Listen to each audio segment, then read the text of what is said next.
glória e louvor do seu nome. Meus irmãos, abramos nossas Bíblias na Epístola de Paulo aos Efésios, capítulo 6. Nós vamos dar continuidade ao sermão que iniciamos essa manhã, dividindo mesmo em duas partes. Nós vamos ler novamente do verso 10 de Efésios 6 até o versículo número 20. Acompanhem comigo a leitura da Palavra de Deus nas Sagradas Escrituras, que você também tem em suas mãos, graças a Deus por isso. Santo apóstolo assim nos ensina, Efésios 6, a partir do versículo 10, quanto ao mais, sede fortalecidos no Senhor e na força do seu poder, revestivos de toda a armadura de Deus, para poderes ficar firmes contra as ciladas do diabo. Porque a nossa luta não é contra o sangue e a carne, sim contra os principados e potestades, contra os dominadores deste mundo tenebroso, contra as forças espirituais do mal nas regiões celestes. Portanto, tomai toda a armadura de Deus para que possais resistir no dia mau. E depois de teres vencido tudo, permanecer inabaláveis. Estai, pois, firmes, cingindo-vos com a verdade, vestindo-vos da couraça da justiça, calçai os pés com a preparação do evangelho da paz, embraçando sempre o escudo da fé, com o qual podereis apagar todos os dardos inflamados do maligno.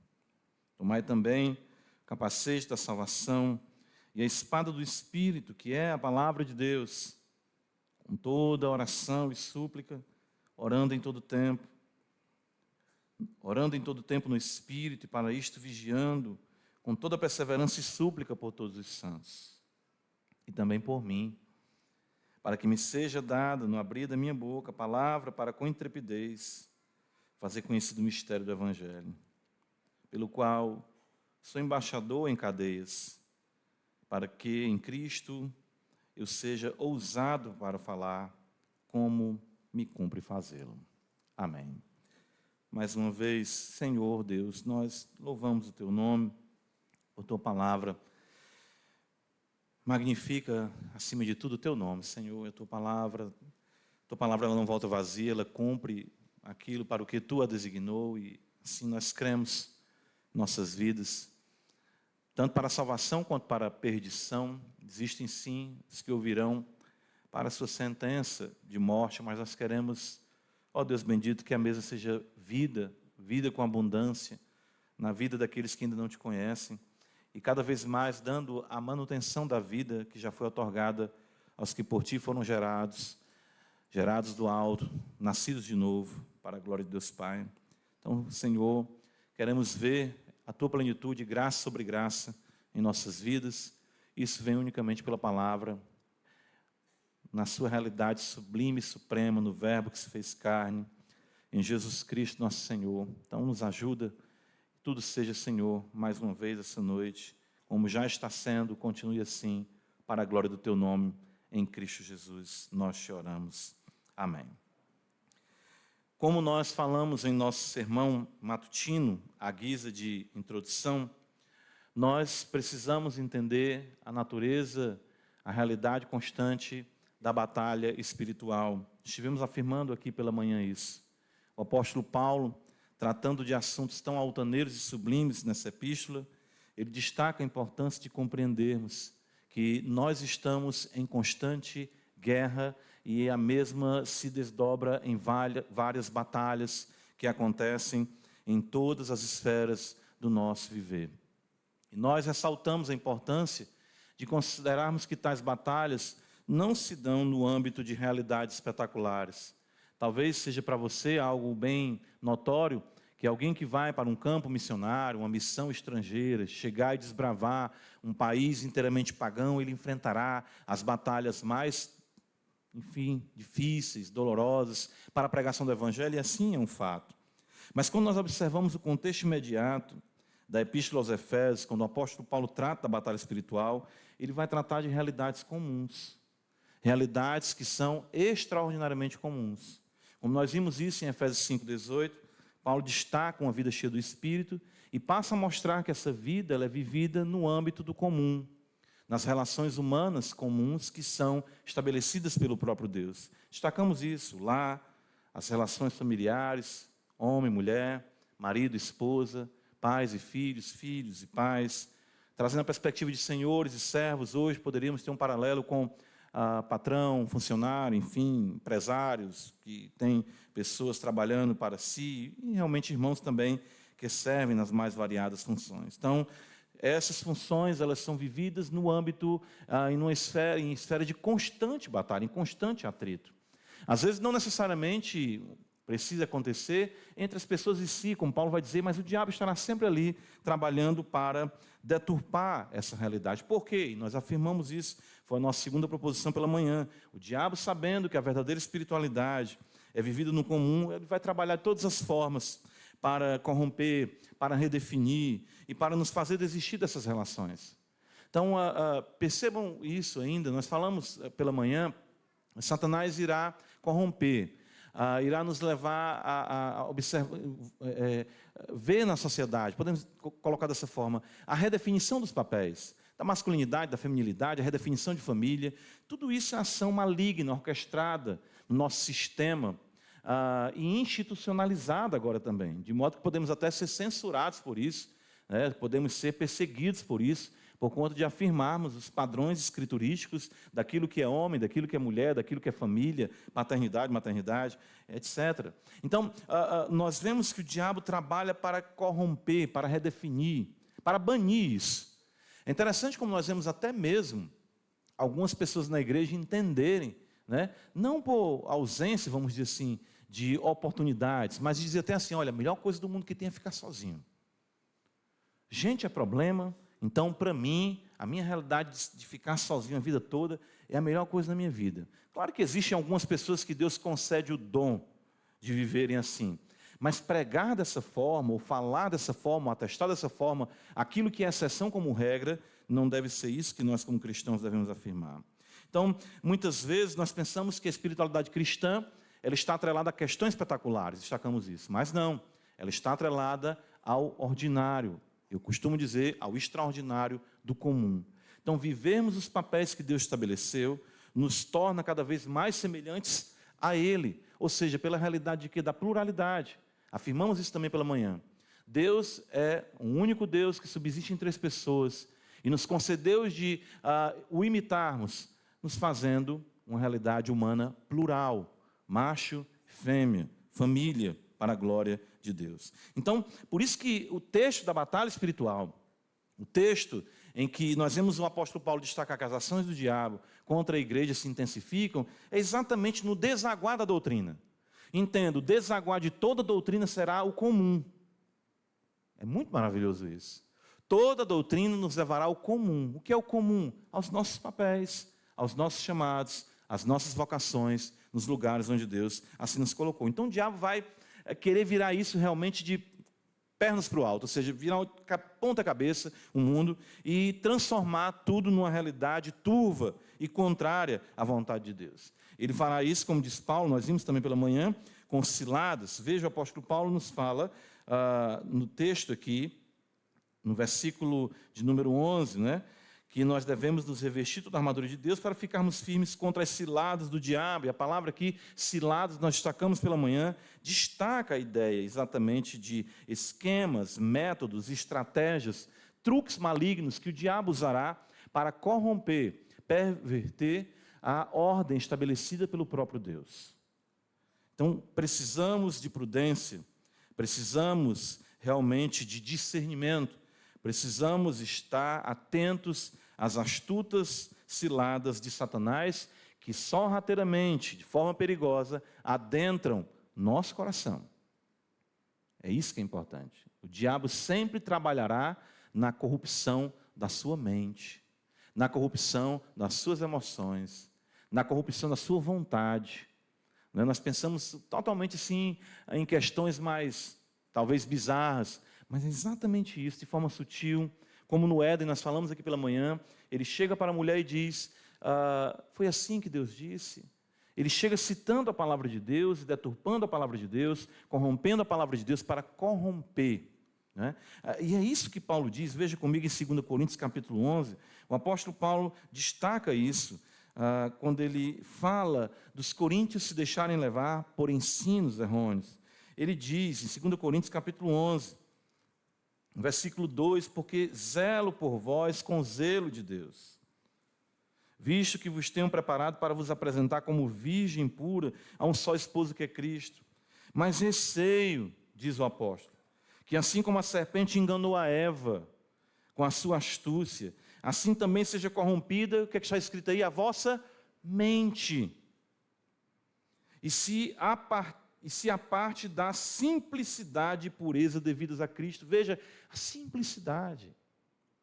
Não é espetacular, o viver a fé cristã não é o espetáculo, não é aquilo, não são todos que serão chamados para mártires, não serão todos que serão chamados para grandes empreendimentos, vamos dizer, no reino de Deus. A grande maioria é chamada para viver o quê? Como marido de uma só mulher, criando seus filhos sob disciplina, trabalhando e comendo o sol do seu rosto e vivendo até chegar o dia da sua partida ou chegar o dia em que Cristo volte. E esse cenário, essas esferas serão esferas constantemente atacadas por Satanás. E a serpente com a sua língua bifurcada tentará corromper a nossa mente para que vejamos isso como algo enfadonho, algo como cansativo, algo pelo que não vale a pena viver ou não vale a pena lutar. Isso tudo é estratégia, truque maligno para nos afastar da vontade de Deus. Veja como é importante nós entendermos isso. Natureza da batalha, onde ela se dá, qual o propósito do maligno. Continuando, eu quero chamar a atenção dos irmãos para alguns pontos também essa noite. E é importante que compreendamos que a batalha e as batalhas que enfrentamos, né, nutridas pelo maligno, com as suas ciladas e truques, terão momentos em que elas alcançarão um ápice quase insuportável em nossa vida. Eu creio que o apóstolo Paulo destaca isso para nós aqui de uma forma bem interessante também. Veja, Efésios capítulo 6, o apóstolo Paulo vai dizer assim, ele fala de nos revestirmos de toda a armadura, no versículo 12 ele fala da nossa luta não ser contra a carne e o sangue, e no versículo 13 ele vai dizer, portanto, tomai toda a armadura de Deus para que possais resistir no dia mau. No dia mau. Guardem isso, existirão dias e dias, existirão dias piores, e existirá o pior dia. Pastor, a gente fica assustado com isso, mas é um fato nesse mundo. Existem dias difíceis, existem dias piores, e Paulo fala do dia mau, o dia em que parece que todas as forças das trevas estão conjugadas para arruinar sua fé. E isso não quer dizer apenas um dia, a ideia aqui é um tempo, o dia mau, em que a realidade da batalha se intensificará. Mais uma vez, recorrendo aqui a Bunyan, em sua ilustração, em sua alegoria, melhor dizendo, do peregrino, quando o cristão passa pelo Palácio Belo e ele toma a armadura ali, não é? Quando conversa com as virtudes, a caridade, a piedade, ele desce o vale da humilhação e pouco tempo depois ele se encontra com Apolion, o maligno ali o ataca veementemente, ele passa realmente um momento terrível, mas adentra no vale da sombra da morte, onde ele não vê nada, ele não enxerga nada, ele só consegue ouvir realmente o barulho dos demônios, enfim, os gritos. Ele diz que na alegoria dele, o cheiro de enxofre, os clamores, como que demônios passassem perto dele. A descrição que ele faz realmente é bem terrível desse momento em que ele entra nessa situação do dia mau. E nós, como crentes, devemos entender que isso faz parte da jornada de todo peregrino que ruma a Jerusalém Celestial. Jesus deixou isso muito claro, que nós haveríamos de enfrentar os mais terríveis tipos de oposição.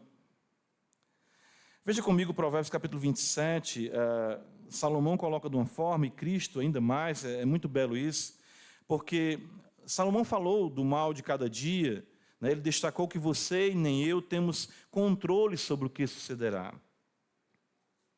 Algumas versões dizem não presumas o dia de amanhã, Provérbios 27, Outras, no caso, a Ara vai dizer: não te glories no dia de amanhã, porque não sabes o que trará a luz.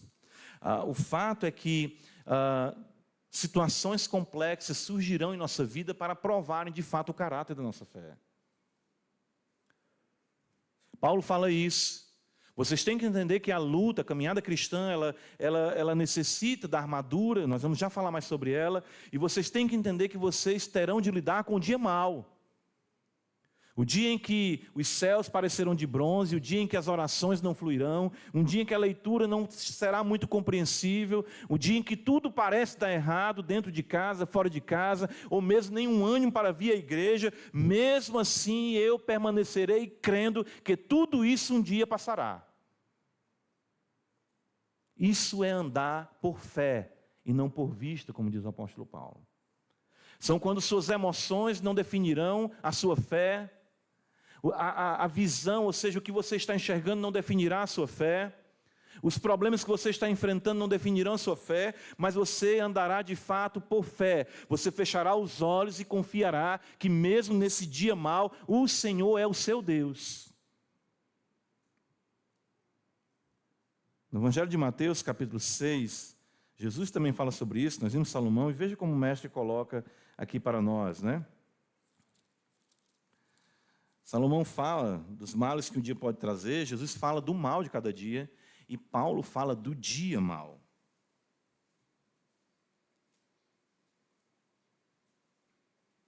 Evangelho de Mateus, capítulo 6, o Senhor fala, no verso 33, buscai, né, o reino de Deus, em primeiro lugar, e todas as coisas serão acrescentadas. O verso 34, ele vai concluir da seguinte forma.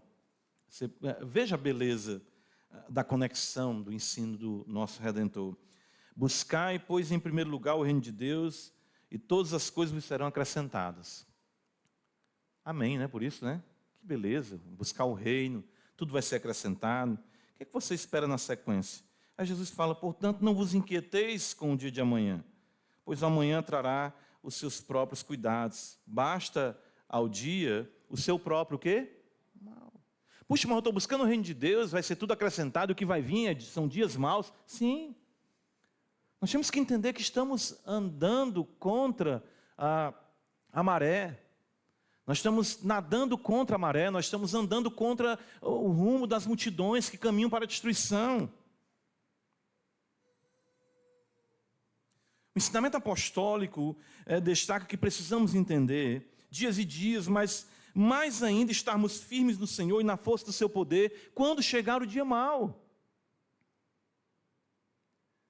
Eu lembro da minha juventude, quando Cristo me chamou, e é interessante como a nossa fé vai sendo aperfeiçoada, não me coloco como parâmetro, apenas eu vou identificando isso.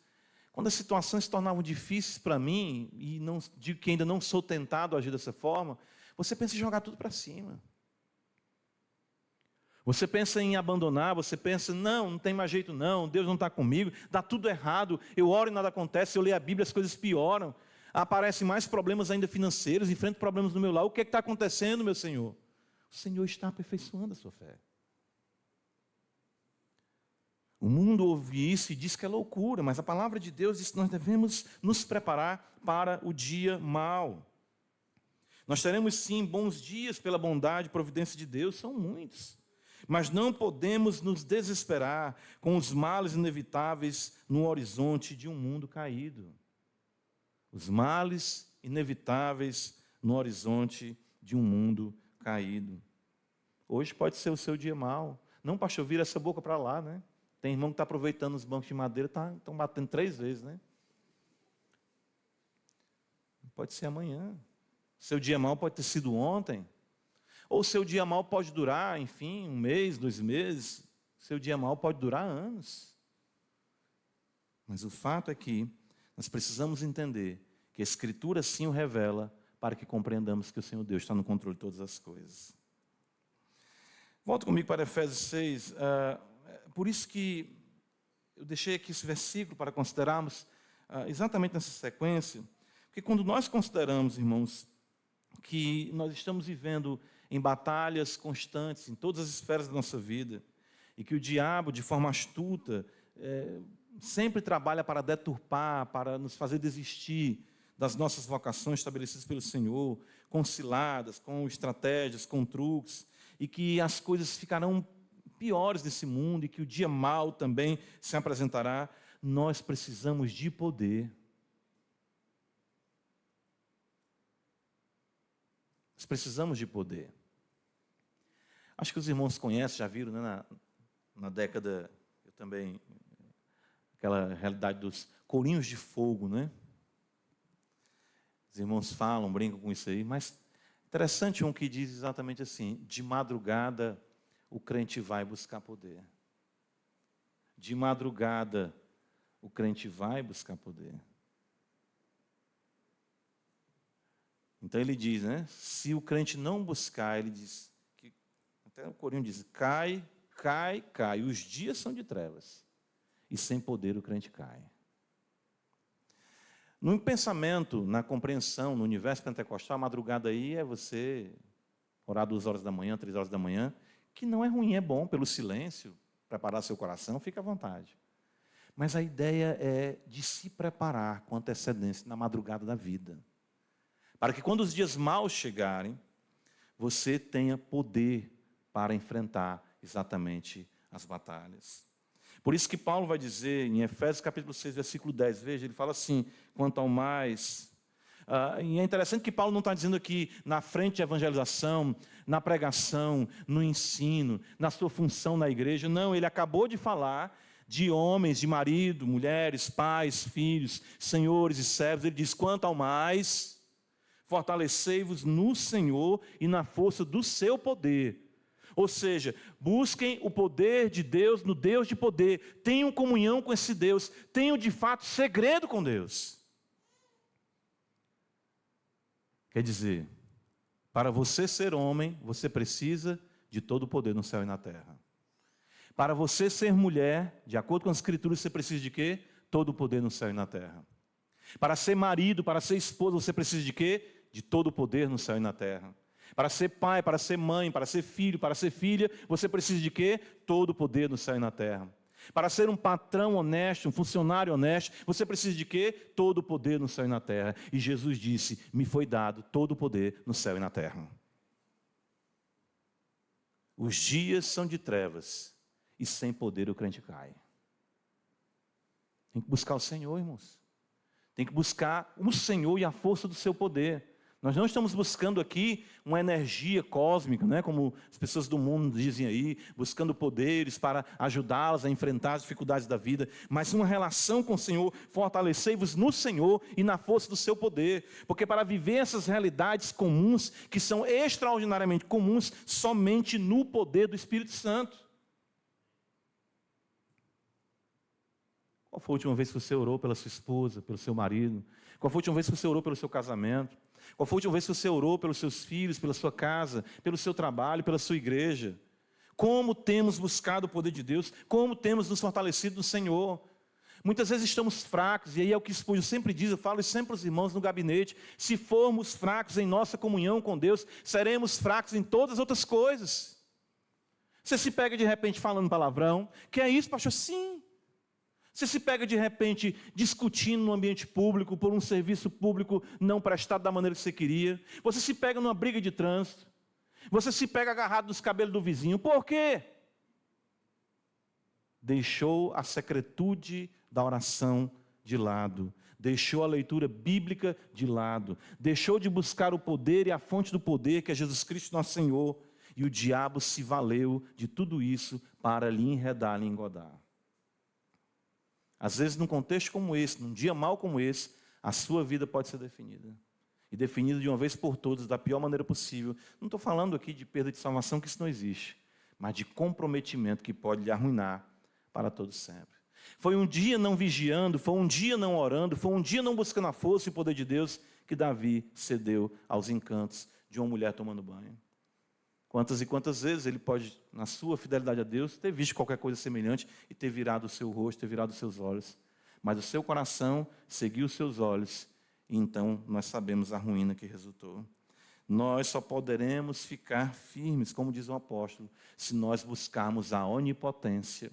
Nós precisamos do poder divino para vivermos a espiritualidade cristã e para enfrentarmos as batalhas que se apresentam no dia a dia, no comum. É no comum. Colega de trabalho pode lhe enredar de uma vez por todas. Colega na escola pode enredar sua vida de uma vez por todas. Uma saída pode enredar sua vida de uma vez por todas. Um negócio que você feche pode enredar sua vida de uma vez por todas. Por isso precisamos sempre do Senhor e da força do seu poder, para não sermos enredados nos métodos, nos esquemas e nos truques de Satanás. Mas, pastor, é tanto problema, tanta dificuldade. O que é que o Senhor deixou para nós? A armadura. Veja, esse é outro princípio que eu quero que os irmãos se atentem essa noite.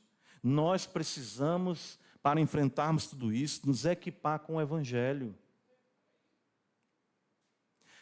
E você pode pensar no Evangelho, sim, como a bela história, né, que nós conhecemos, claro, de Deus, tem misericórdia. Sim, o Evangelho é isso, enviar o seu Filho ao mundo, nos salvar. Paulo, 1 Coríntios 15, destaca isso, né? O Evangelho é esse, que Cristo veio ao mundo, morreu pelos nossos pecados, ressuscitou. Mas você está vestindo isso. Você está fazendo com que toda essa história verdadeira e poderosa, ela componha todas as partes do seu ser. A batalha espiritual demandará que o Evangelho se torne a sua segunda pele. De fato, ele se torne a sua pele. É por isso que em Efésios capítulo 6, o apóstolo Paulo vai dizer, veja, está escrito aqui no versículo 13, portanto, tomai toda a armadura de Deus, não é parte dela. O Evangelho não pode ser self-service, você não pode escolher o que vestir, você tem que usar toda a armadura de Deus. E ele diz, para que possais resistir no dia mau, depois de teres vencido tudo, permanecer inabaláveis. Agora perceba a descrição do apóstolo da armadura. Verso 14, estai, pois, firmes, cingindo-vos com a verdade e vestindo-vos da couraça da justiça. Calçai os pés, ele diz, com a preparação do evangelho da paz, embraçando sempre o escudo da fé, com o qual podereis apagar todos os dardos inflamados do maligno. Tomai também o capacete da salvação e a espada do Espírito, que é a palavra de Deus, com toda oração e súplica. E eu falei aqui pela manhã, alguns irmãos não estavam pela manhã, que é interessante notar também, na alegoria de Bânia, no peregrino, que por um determinado tempo, cristão, ele caminha sem armadura. De fato, o livro começa com ele com um fardo pesadíssimo, né? Tem que ler o peregrino, viu? Quem não leu, tem que ler. Ele ainda não está com armadura. Então, ele passa por aquelas etapas, ele vê a cruz e o fardo dele cai. Ele é vestido com roupas novas, né? Exatamente, podemos aprender aí da justificação, a justiça de Cristo, a alegria. E ele recebe aquele certificado, a palavra de Deus, ele guarda no seu peito. A alegoria é muito bela, né? Palavra, Salmo 119, né? Guarda a tua palavra no meu coração para não pecar contra ti. No versículo 11, Davi fala isso. E ele vai caminhando alegre e passando por dificuldades, até que ele chega no Palácio Belo.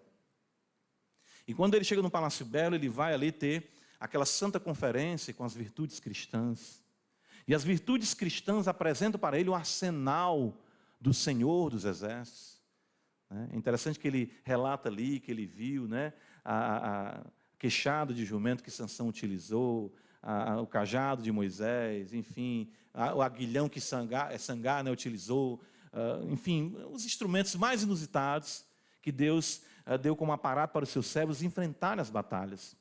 E ele então se reveste da armadura. E uma vez que ele coloca essa armadura, eu falei aqui pela manhã, a mesma, ele não tira jamais. Somente quando atravessa o rio que simboliza a morte, ele adentra as mansões celestiais. Eu creio que haja aqui intencionalidade por parte de Bânia. Chega lá, eu pergunto a ele. Ou seja, nós nos alegramos com a salvação, aquela alegria, o princípio, compreendemos, mas quanto mais nós avançamos, nós temos ciência da natureza cruenta da batalha neste mundo. E, de fato, passamos a entender a permanência da mesma. Sendo assim, ainda se valendo da alegoria de Bânia, o Evangelho deve estar impregnado em nós. E é isso que o apóstolo Paulo aqui ensina. É isso que ele ensina, usando as referências, né, do aparato de um soldado naqueles dias, mas também até, eu lembro quando o pastor Adler pregou aqui, ele mencionou que esse aparato está até muito mais vinculado ao próprio Senhor no Antigo Testamento, Senhor dos Exércitos, que batalha pelo seu povo, chamando o seu povo a imitá-lo. E veja o que Paulo diz no versículo de número 14. Em primeiro lugar, ele fala de cingir com a verdade. E o que é que isso significa, basicamente, né? O cinto, principalmente naqueles dias, os homens, eles precisavam levantar a ponta das suas túnicas e prender no cinto para ter uma desenvoltura maior no trabalho, enfim, na guerra, principalmente. As túnicas eram mais longas, eles traziam para junto do cinto e ajustavam para poderem não ter nenhum problema de dificuldade na sua desenvoltura. E Paulo traz isso para a nossa realidade como cristãos, de a verdade ajustar a nossa vida. De nós termos condições da nossa vida ser ajustada pela verdade. O que é que determina quem eu sou? A verdade do Evangelho. O que determina a minha masculinidade? Aperta é a verdade do Evangelho. O que determina a minha paternidade é a verdade do Evangelho. O que determina o meu papel como marido, como esposa, é a verdade do Evangelho. Não são ideias, não são, enfim, achismos, filosofias, não. Eu sou o caminho, a verdade e a vida de Jesus. E tudo isso deve ajustar tudo que nós somos, tudo que nós fazemos. A nossa vida é ajustada pela verdade. Às vezes nós pensamos que isso não tem importância, mas quando nós observamos cada vez mais o lar sendo desconsiderado pelos próprios crentes, os pais que não preparam mais os seus filhos para serem homens, que amem as esposas e protejam suas esposas. O ajuste não é com o cinto da verdade, o ajuste é com o cinto dos tempos, o ajuste é com o cinto da renda, é com o cinto exatamente da carreira, da profissão. Não existem mais filhas criadas para amar os maridos, quererem serem boas mães. Não existe mais isso. E isso dentro da própria igreja, o mundo está entregue. Mas a própria igreja soltou o cinto da verdade. Na criação de filhos, a educação positiva. O que você quer, filho? Você quer isso ou você quer aquilo? Você vai querer o que eu vou querer. Ajuste o menino para o cinto da verdade. Interessante, porque isso tudo está nesse contexto do comum, em que nós vamos abrindo mão das verdades do Evangelho e ajustando as nossas vidas para isso. O que é que eu quero na minha vida? Eu quero um futuro garantido, e não é isso que a palavra ensina para nós. O que é que eu quero na minha vida? Uma previdência que me proteja e me guarde de andar com pires na mão, ou pedir qualquer coisa a alguém, ou depender de alguém. Eu não quero depender nunca de ninguém. Vou entesourar o máximo de dinheiro que eu puder para manter a minha glória, o meu reino, para que de nada eu precise, nem de ninguém eu precise. Não é assim que você pensa, não? É a verdade isso. Eu falei isso um pouco pela manhã, quando nós, como crentes, pensamos assim: meu Deus, eu queria ganhar dinheiro e me aposentar assim aos 50 anos, não fazer mais nada da minha vida. Isso é a verdade que está ajustando a sua vestimenta cristã? É isso que a Bíblia ensina? Quando a Bíblia fala no Salmo que na velhice ainda darão frutos, serão cheios de seiva, de verdor, de viço. Fico pensando como a verdade ela tem sido deixada de lado no ajuste nas nossas vidas. E o diabo vai adentrando sorrateiramente, primeiramente em nossas concepções, né, em teorias, e a Bíblia vai sendo deixada de lado. Paulo diz: cingíveis com a verdade. A primeira coisa que ele diz é: sua vida está desengonçada, você está trambecando, um homem bate na mulher, a mulher bate no homem, ou seja, tropeça um no outro, porque papéis invertidos. Tem mulher que parece mais homem do que mulher, e tem um que parece mais mulher do que homem, homens efeminados, mulheres masculinizadas, filhos que são reis em casa, pais rendidos aos filhos, servos do dinheiro, busca de carreira, busca de glória, busca de sucesso. Cinto da verdade lançado fora. O apóstolo Paulo continua dizendo, veja, cingíveis com a verdade, vestindo-vos da couraça da justiça. E é interessante porque a couraça da justiça, ela protege os órgãos que são vitais, nosso tórax, né, pensando aqui, A justiça de Deus, claro, tanto imputada quanto praticada ou amada, colocando dessa forma, onde nós temos aqui na couraça que protege, né, para o judeu, o centro das emoções eram as vísceras, exatamente essa região vital. Quanto isso é importante na batalha espiritual, compreender que somos justificados em Cristo. O diabo diz para você, não é crente não, rapaz, isso não tem futuro não, isso não vale a pena não. Você diz, eu fui justificado em Jesus Cristo nosso Senhor, couraça da justiça, não deixe ser atingido na vitalidade da tua espiritualidade. Justificados, pois, mediante a fé. Justiça essa imputada, justiça essa praticada, justiça essa amada visceralmente. Quando eu falo da justiça ser amada visceralmente, eu não falo de você não ter dentro de você sentimentos ou pensamentos contrários à palavra, mas nunca permitir que ela ganhe argumentação dentro do seu ser. Ou seja, os seus pecados. As aplicações são imensas aqui, eu não tenho como exaurir o texto. Mas veja, ele diz, calçai os pés com a preparação do Evangelho da Paz. A nossa caminhada, isso evoca Isaías, anunciando a palavra de Deus. E claro que todo caminhar traga a sintonia com essa realidade do Evangelho de pacificação. Quando Paulo fala em Romanos capítulo 3, veja, ele diz assim, olha comigo. Romanos capítulo 3, falando daqueles que não conhecem a Deus.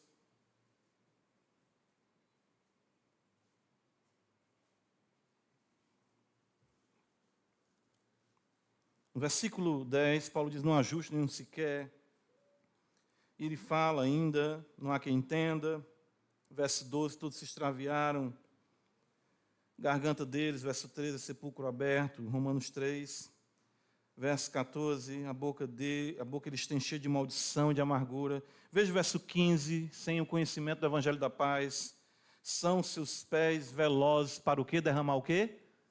Interessante isso. O próprio apóstolo, autor da Epístola aos Romanos, da Epístola aos Efésios, ele fala que os pés dos ímpios, né, com citações aqui do Antigo Testamento, são velozes para derramar sangue. O seu caminhar é de destruição. Por onde você anda, você deixa um rastro de destruição? Por onde, os seus caminhos são calçados com o Evangelho da Paz, o Evangelho que traz shalom? Ou você chegou e a casa já ficou turbada? Ou você saiu e todo mundo diz, graças a Deus. Não tem aquele que chega e pensa assim, quando ele vai embora, todo mundo... Interessante isso, né? Ou seja, veja, a ideia aqui é de caminhar, é de vida, é de viver. Como o Evangelho, ele impregna e ele deve nos proteger, nos conduzir. Quando nós, assim, nos revestimos dele. Veja, Efésios 6 ainda, isso é maravilhoso quando Paulo diz no versículo número 10, embraçando sempre o escudo da fé, com o qual podereis apagar todos os dados inflamados do maligno. E aqui essa arma de defesa, ela é impressionante, eu tenho visto o quanto ela é importante. Embraçando sempre, não baixe o escudo da fé. Você está caminhando, né? Aí, não é sempre assim, né? Descobriu-se tal descoberta, prova que a Bíblia nisso aqui está errada. Você levanta o escudo da fé e diz, está repreendido, Satanás, a palavra de Deus é a verdade. A gente tem que voltar a usar essa linguagem de forma correta. Foi descoberto, enfim, as coisas que vão contra a Escritura, sabe? Não é todo tempo assim, né? Não tem todo tempo a descoberta, né? O homem consegue reproduzir como surge a matéria do universo. Com isso, querendo atacar o princípio criacional de que Deus trouxe todas as coisas à existência pela palavra do seu poder. Aí passa um bocado de tempo, vê-se que é só uma fake news. Porque somente Deus criou todas as coisas. Ergue o escudo da fé.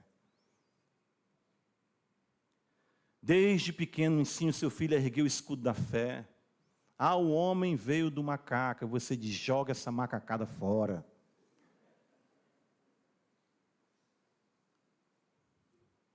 Erga o escudo da fé. Erga o escudo da fé. A Bíblia foi escrita por homens, graças a Deus, homens inspirados pelo Espírito Santo. Empunhe, embrace o escudo da fé. Porque a igreja é um local, tu vai ali porque é uma muleta para a tua religiosidade. Eu preciso exatamente, se você soubesse que eu sou pior do que uma pessoa aleijada, uma muleta, eu era morto e Cristo me salvou, embrace o escudo da fé. Pai, mas tu serve a Deus, só aparece problema na tua vida, só aparece dificuldade. Aí você vai dizer, né? Ergue aqui o escudo da fé, fortalecendo a alma dos discípulos e mostrando que através de muitas tribulações nos importa entrar no reino de Deus. Ergue o escudo da fé. Estão estourando guerras. Vai acontecer a terceira guerra mundial? Pode acontecer, porque o Senhor reina. Ergue o escudo da fé. Porque o estreito de Hormuz, pode fechar o estreito, pode fechar o lago, pode fechar qualquer oceano. Ele reina. Ora, Nabucodonosor dominou o mundo e não chegou nem perto ainda. Pela bondade de Deus, nenhum império mundial se levantou mais. Por quê? Porque o império da pedra cortada sem um auxílio de mãos atingiu a estátua nos seus pés e o reino dessa pedra que é Cristo permanecerá para sempre. Isso é escudo da fé. Está dando tudo errado, problema, dificuldade, providência de Deus. José é vendido pelos irmãos, lançado na cisterna, acusado de assédio sexual, esquecido pelo copeiro ali diante de Faraó. Mas no tempo certo, Deus levanta José e torna ele o segundo homem de maior poder do Egito. A providência lhe conduzirá por caminhos difíceis, dolorosos, mas erga o escudo da fé e creia que Deus está no controle de todas as coisas. Paulo continua dizendo, veja, Efésios capítulo 6, apagar os dardos inflamados do maligno, porque isso vem para destruir, corroer você. É assim com você, comigo é assim, eu estou em casa, surge um problema, aí eu só vejo que a gente tchim! Aí eu, está tão difícil, oh meu Deus, coisa ruim, vou ler não, vou orar não. Eu quero sair, vou sair. Mas minha esposa, para com isso, rapaz, dá graças a Deus, glorifica o Senhor. É muito bom, uma esposa aqui, né? Eu lembro de Lutero, estava triste, arrasado, abatido. Aí lá vem Catarina, né? Toda vestida de preto. Ele, quem foi que morreu? Ela, Deus. Aí ele, conversa é essa, pai? Deus não morre não. Não, você está triste desse jeito, só Deus ter morrido. Aí ele, é mesmo, Deus está vivo. Os dardos inflamados do maligno, né? Nossa geração fraca. Nossa geração falta de homens, de mulheres de fibra, que sofram, que fiquem firmes. O apóstolo Paulo, quando fala da cadeia dele, ele fala, é prisioneiro de Cristo. Eu não sou prisioneiro de Nero, eu sou prisioneiro de Cristo. Eu estou aqui porque Cristo quer. Nero não manda na minha vida. Não muda tudo? Muda ou não muda? Muda. Se esse meu patrão é ruim, é Deus que quis para esmagar as coisas que existem em mim. E aquele cliente que lhe aperreia, foi teleguiado para deixar você uma pessoa mais paciente. O fato é que nós precisamos ter o cuidado para que esses dardos não venham nos abater, queimar, destruir. Paulo vai continuar dizendo, veja, no versículo 17, tomai também um capacete da salvação. Ser salvo, proteger a cabeça. Né? A cabeça também é outra realidade vital. Eu sofro muitas perturbações, sabe? Às vezes eu acho que até que eu não sou tão normal, não. Eu me acho assim. Meu Deus do céu. É sério. Preciso colocar o capacete da salvação, né? Como Lutero dizia, quando o diabo acusava, eu fui batizado, eu sou salvo, eu sou crente, Cristo morreu por mim.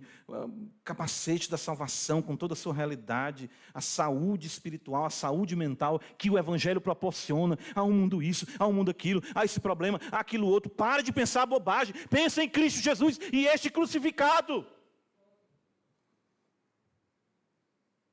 A gente não pensa. E a espada do Espírito, que é a palavra de Deus. Né? Então, eu lembro quando, voltando aqui a Banha mais uma vez, Apolion vem para cima dele com tudo, e derruba ele no chão, e Apolion já ia matar ele. Eu não lembro da citação agora, minha mente, mas ele, né, ainda que tenha caído, mais ou menos assim, ele cita um texto, um profeta, né, me levantarei, ó inimigo meu, e enfia a espada em Apolion dá um berro e voa para longe. Tem que aprender a citar a Bíblia, a dizer como Jesus falou para o diabo. Chegou para você, não só de pão viverá o homem.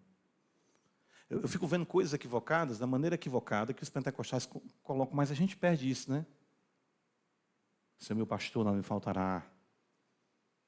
Em Cristo Jesus somos mais que vencedores. Vai dar tudo errado, conversa essa, todas as coisas que operam para o bem daqueles que amam a Deus. Vai-te embora, arreda, Satanás. Em nome de Jesus. Aprender a usar a espada do Espírito.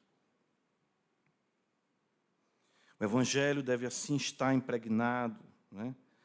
E claro, tudo isso ajustado, como Paulo disse, com a oração, com a comunhão, com a fonte do poder, Jesus Cristo nosso Senhor. O Evangelho deve estar impregnado em nós e deve fazer parte de todo o nosso ser. As realidades vitais, até mesmo aqui nós consideramos, né, no que consiste aos nossos membros secundários, Paulo fala, mão, pé, tudo, revista com o Evangelho. Outro princípio, caminhando aqui para a nossa conclusão, faltam só mais 5 pontos, irmãos.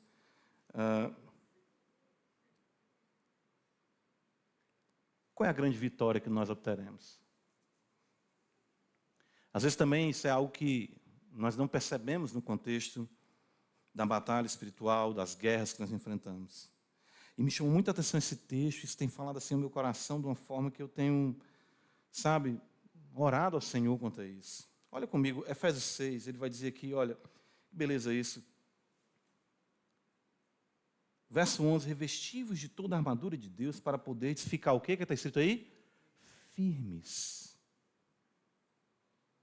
E ele continua aqui dizendo para nós, no versículo de número 13, ele diz, portanto, tomai toda a armadura de Deus para que possais resistir no dia mau. E depois de ter vencido tudo, permanecer o quê? Inabaláveis. Versículo 14, ele diz, estai, pois, o quê? Firmes. Qual é a grande vitória? É permanecer firme e inabalável. Certo?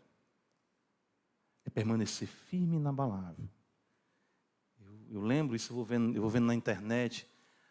Eu falo aqui para os irmãos, os eurecas teológicos, né? Descobrimos a nova perspectiva em Paulo, foi descoberto isso, aquilo, outro, aquilo não é desse jeito. Você já parou para pensar? Um dia desse eu estava vendo um vídeo, eu falei para os irmãos, não estava vendo vídeo não, vi só aquela imagenzinha do começo, como é que chama? É isso aí. Como é que era o negócio? Era assim, o galo que cantou era um galo de verdade, olha aí. Meu Deus, eu não posso partir da eternidade sem saber da realidade do galo. Isso vai ser, né? Sei lá. Meu Deus, eu não posso. E aí começa aquelas coisas, Paulo fala, genealogias, coisas, loquacidade frívola. E as pessoas vão mudando, vão migrando todo o tempo. Uma hora é uma coisa, outra hora é outra. As pessoas mudam de teologia como mudam de roupa. E para mim é muito caro essa questão. Para mim, a importância de uma realidade credal ou confessional é exatamente isso, é permanecer firme, inabalável nas mesmas verdades. Essa é a grande glória. Se você quiser buscar alguma glória da fé cristã, é exatamente essa na sua vida. É imitar a Deus no que nos é possível, no seu caráter imutável. Permanecer crendo nas mesmas verdades, morrer crendo nas mesmas verdades e durante toda a vida experimentar o poder mais intenso das mesmas verdades. Mas a ressurreição, o conceito espiritual, vai tudo mudando, as pessoas vão cada vez mais migrando para as coisas mais absurdas. Vão deixando a igreja. Eu aprendi que igreja não é necessário. Aí começa aquela questão, posso ficar em casa, entendi que eu sou igreja. As loucuras, as absurdidades midiáticas, sei lá, da internet, dos seus muitos seguidores, pessoas perdendo tempo. Permanecer firme, Paulo diz, permaneçam firmes e inabaláveis, depois de ter vencido tudo, permanecer firme. A grande vitória é que tudo passe e você fique de pé diante do Cordeiro. Deixa quem quiser modismo, seguir com o seu modismo. Já falei até sobre isso aqui, eu preguei um tempo atrás. Estão redefinindo, pecado no coração não é mais pecado. Meu Deus do céu, Jesus fala isso tão claramente, que o pecado vem da cobiça, isso para justificar a realidade de atração por pessoa do mesmo sexo. Não, você pode continuar tendo isso, não é pecado, é pecado. A renúncia está em denunciar isso e dizer, eu não quero desobedecer o meu Deus. Mas não colocar isso como uma realidade normal, permanecer firme nas mesmas verdades, permanecer no mesmo lugar, permaneça, irmão, com a sua esposa, permaneça, irmã, com o seu marido, permaneçam com seus filhos, permaneça no seu trabalho, permaneça para que quando Cristo vier lhe procurar, você esteja no mesmo lugar, firme e inabalável.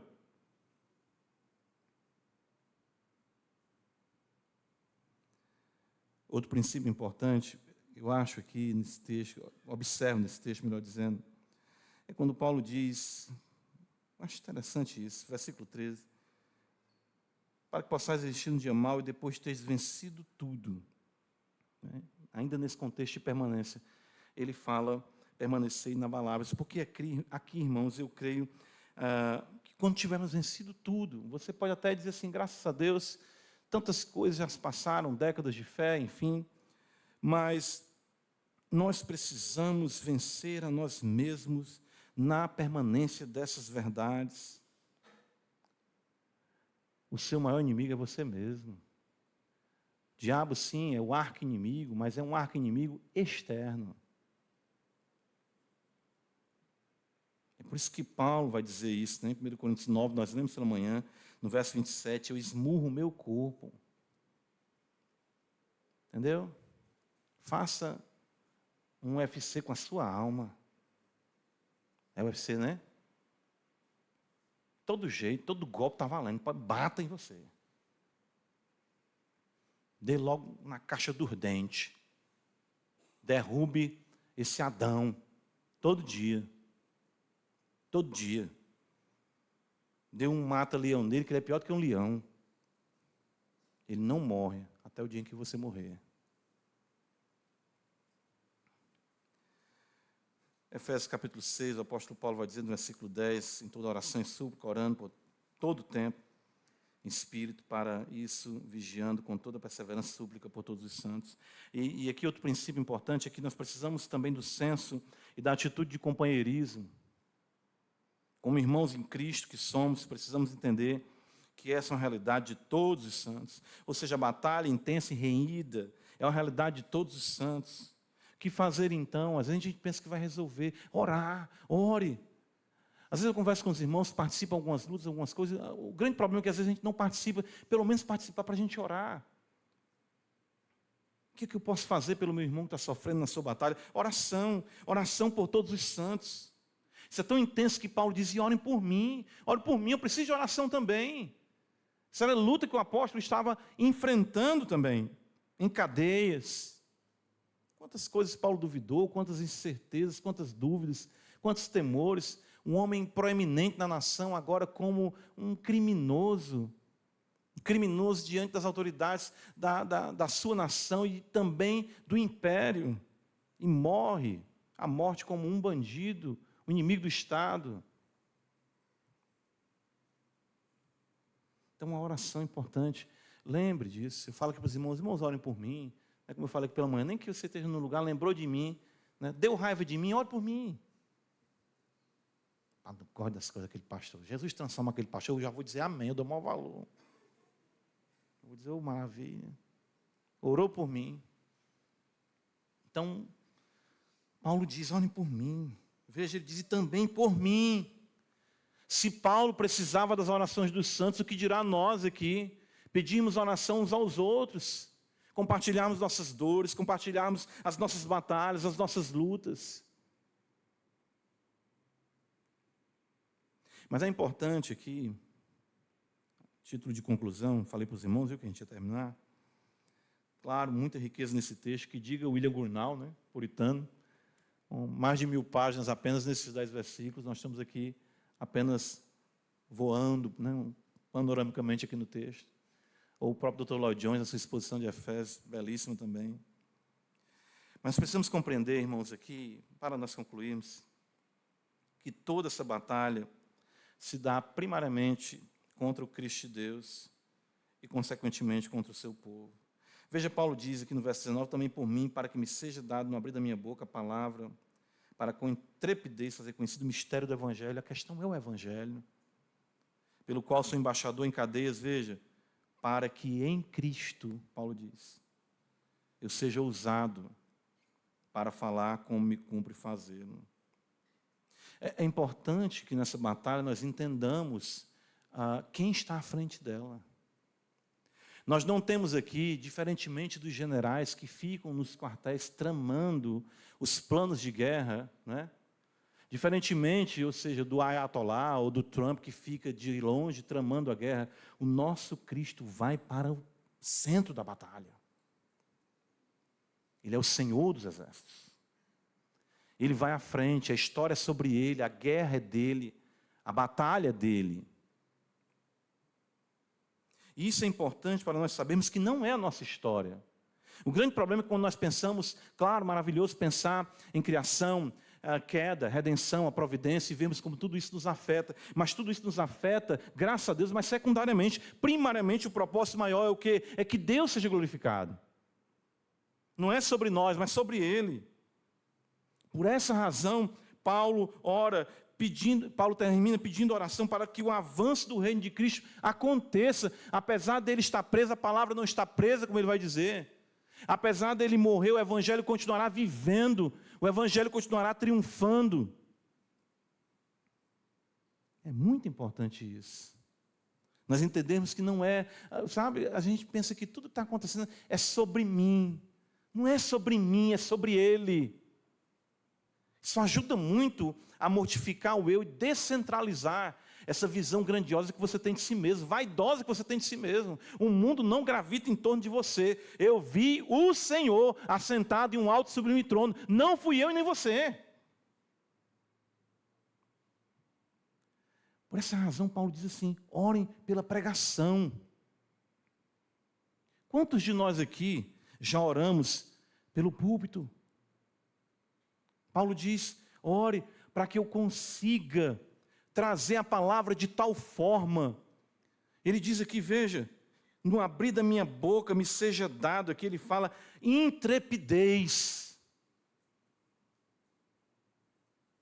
Porque não é fácil para um pecador como eu olhar para pecadores como os irmãos e dizer, assim diz o Senhor, é assim que tem que ser.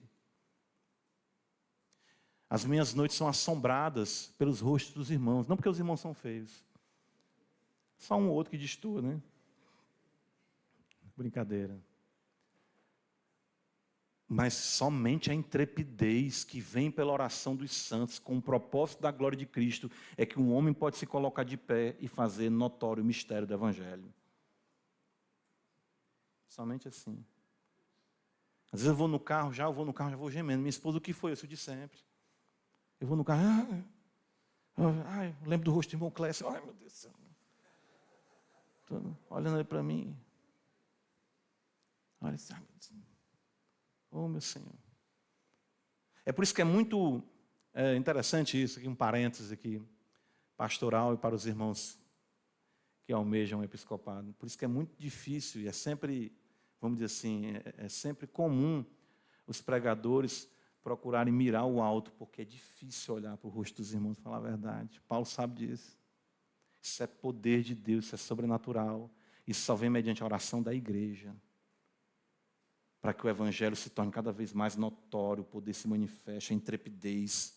Paulo diz aqui, fazer conhecido o mistério do evangelho, pelo qual sou embaixador em cadeias, para que em Cristo eu seja ousado para falar. Percebem que Paulo coloca aqui, no fechamento da realidade da batalha espiritual, a pregação do evangelho nutrida pela oração para o avanço do reino de Cristo. Então, toda essa realidade da batalha espiritual que nós vemos aqui, ela tem a sua manutenção no evangelho de Cristo e este crucificado.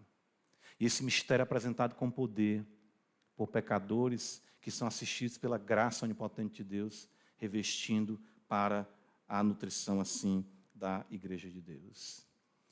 Irmãos, a vitória, ela é garantida. Lembra, antigamente se dizia, a vitória é nossa pelo... Está vendo? Um bocado de gente vieram aqui do fogo, né? Mas é verdade. Porque está escrito, eles venceram pelo sangue do Cordeiro. Amém por isso. Vamos batalhar, irmãos. Não abandone o posto. Não abandone a posição que Cristo lhe confiou e lhe colocou. Se revista da armadura de Deus. Busque a força do Senhor e o seu poder no Senhor. Vive em oração. Ore pelo avanço do reino de Deus através da pregação do Evangelho.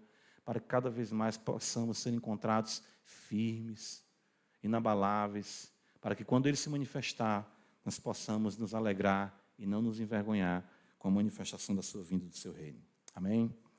Graças te damos, Senhor, pela tua palavra. Nos reveste. Nos ajuda, Senhor. Precisamos ser, de fato, municiados, e a tua palavra nos dá a munição necessária, de fato, nos dá tudo o que é necessário para continuarmos enfrentando os dias maus e até mesmo o dia mau. O fato é que a fé que foi dada, ela foi dada de uma vez por todas, e nada apagará essa chama acesa no coração dos eleitos.